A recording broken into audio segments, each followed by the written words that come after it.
Hello everyone, आज है 19 सितंबर और आज इस वीडियो में हम बात करने जा रहे हैं बजाज हिंदुस्तान शुगर के बारे में।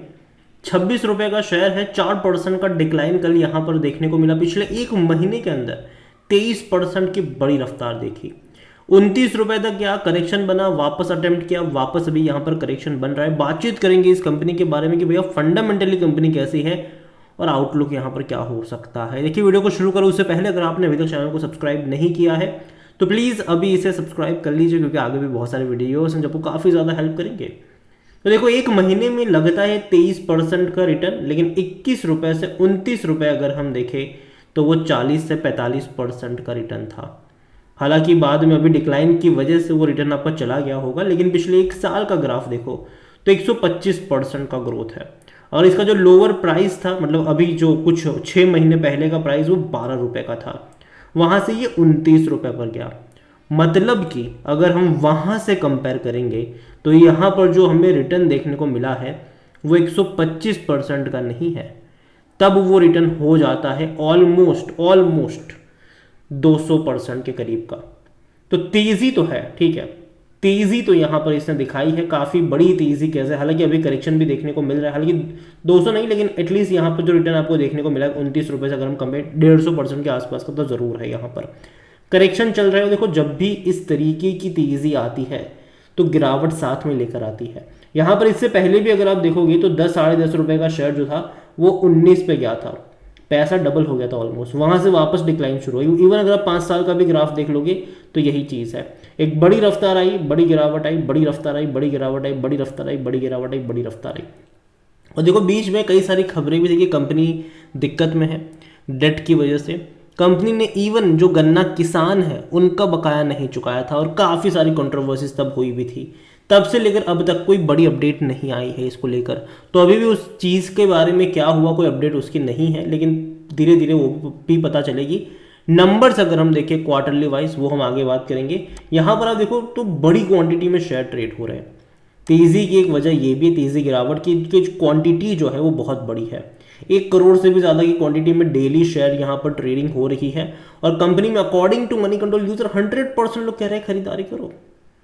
100% लोग। जहाँ तक अगर बात करी जाए कंपनी में, तो अगर आप देखो नंबर वाइज रेवेन्यू में तो डिक्लाइन है। इवन अगर हम क्वार्टरली देखते तो डिक्लाइन है, ये क्वार्टरली नंबर है ये। प्रॉफिट देखोगे तो लॉस था बीच में एक क्वार्टर, मार्च में 130 रुपये का प्रॉफिट किया, लेकिन वापस से लॉस में आ गया। अभी सितंबर में देखना रहेगा कि जो नंबर्स आते हैं वो कैसे आते हैं। एक्सपेक्टेड उतनी अच्छी नहीं है कि ज़्यादा बेहतर नंबर की एक्सपेक्टेशन तो यहाँ पर नहीं है। और जो इनसाइडर ट्रांजेक्शन्स अगर आप देखो तो वो देखने को नहीं मिले हैं। 2022 में थे, तो इस बार नहीं देखने को मिले हैं। अगर वैल्यूएशन के हिसाब से देखें तो नेगेटिव में है। कोई भी एनालिस्ट खरीदारी की बात नहीं कर रहा है। शेयर होल्डिंग को लेकर अगर कहें तो प्रमोटर के पास सिर्फ 24.95% की होल्डिंग है और सब कुछ गिरवी है। प्रमोटर की सारी होल्डिंग यहाँ पर गिरवी है। म्यूचुअल फंड के पास कुछ भी नहीं है। डोमेस्टिक के पास 15.26, एफआई के पास 1.60% की होल्डिंग है। रिटेल और अदर्स 58.18%, जिनमें से रिटेल इन्वेस्टर 42.67% लेकर बैठे हैं। और अगर आप देखोगे तो भैया उनकी उतनी ही होल्डिंग है।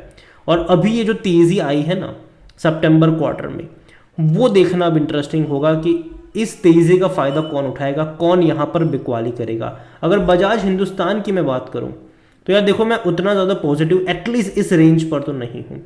इससे पहले भी बड़ी रफ्तार आई थी, करेक्शन आया था, बड़ी रफ्तार आई थी, करेक्शन देखो। और जब कोई कंपनी दिक्कत में होती है तो यार थोड़ा सा संभलने की ज़रूरत यहाँ पर होती है, और यही वजह है कि मैं अभी इसको अवॉइड करूँगा। देखो, भले ही कई सारी रिकमेंडेशन इस कंपनी को लेकर आ रही होगी सोशल मीडिया पर, लेकिन एक चीज़ ये भी देखो कि कोई रिकमेंड कर रहा है, लेकिन फंडामेंटल उस कंपनी के कैसे हैं।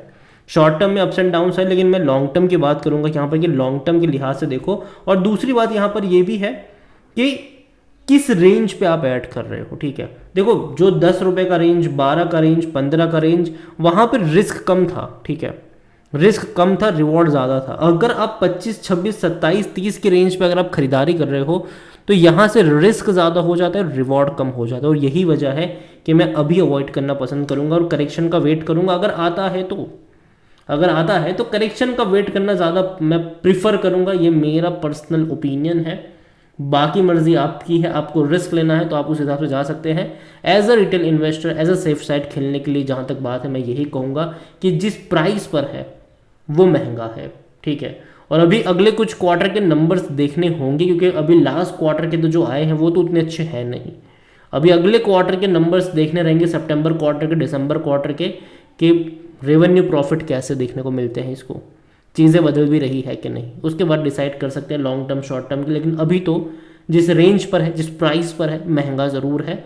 यहाँ से रिस्क बहुत ज़्यादा है, रिवॉर्ड ना के बराबर है, ये मेरा मानना है। बाकी मर्जी आपकी है। वीडियो को यहीं पे एंड करता हूँ। पसंद आया हो तो लाइक करो, शेयर करो। चैनल अगर आप पहली बार हैं तो प्लीज़ सब्सक्राइब करें। और बजाज हिंदुस्तान शुगर के बारे में आप क्या सोचते हैं वो भी आप मुझे कमेंट में लिख के बता सकते हैं। Thank you.